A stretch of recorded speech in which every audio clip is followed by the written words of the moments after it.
Hi, my name is Camila Hernandez Solano, and today we're going to be talking about cold weather safety for dogs. We'll be going over some basic information here, so even if it's your first time owning a dog, or if you already have one, this might be a little bit helpful. I don't know about you, but could you imagine standing outside in your undergarments in minus 30-degree weather? I'm sure that's a thought that passes through the minds of many dogs during our cold winter months. There are many reasons we should be vigilant as pet owners during our harsh winters, and a short coat on a dog is just one of them. In addition, elderly dogs are more at risk to injure themselves during the winter, and dogs' paws can actually become more susceptible to cracking or bleeding. We're going to talk about how to provide warmth for short and long-haired dogs in the winter. While leaving them in a vehicle seems like a safer choice, the temperature can still rapidly drop if the car is not on. You can either leave them at home, leave the car running with someone in the vehicle, and limit vehicle travel unless necessary. Short-haired dogs are more prone to frostbite and hypothermia since their coats do not provide much protection. When I used to work at a dog daycare, we would either go outside with the dogs and bring the ones in that got cold quick, or keep an eye out for them after they had been out for a few minutes. Many times, the dogs would stay outside long enough just to go to the washroom, and then they would immediately want to come in.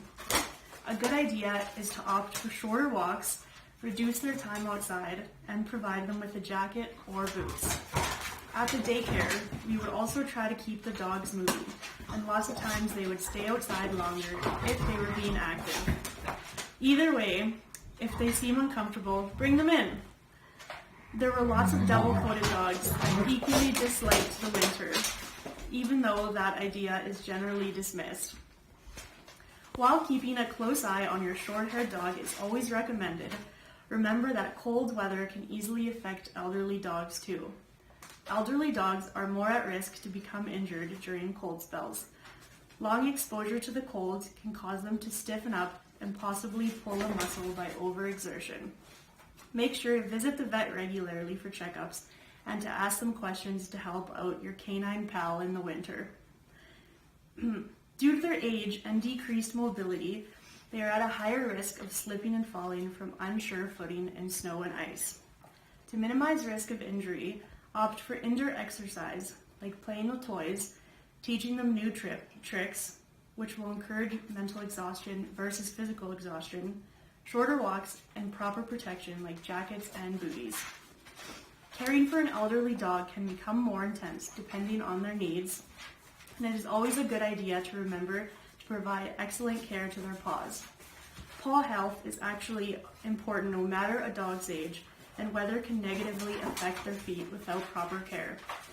Dogs' paws are more susceptible to cracking and bleeding in cold weather. Salt or other additives used to melt through ice and provide grip can be irritating to a dog's paws. This could cause excessive licking and scratching, which in turn would make the irritation worse. Something that can help with this is to rinse their feet after walks, apply some balm or ointment to their feet, and check their paws regularly. So after a walk, you can just take a look at their paws, see if there's any cracks or anything, and it looks like hers are okay. Some dogs actually collect ice balls between their toes, which can cause limping or injury. If your dog isn't wearing boots, you can check their feet during the walk or once you arrive at home. To prevent injuries during winter time, you can use dog booties, take your pup for shorter walks, and just reduce their time in the backyard. There are many options for providing your dog with safe care during our cold winter months. While I only went over a few, one of the main points that appeared throughout this discussion was reducing their time outside.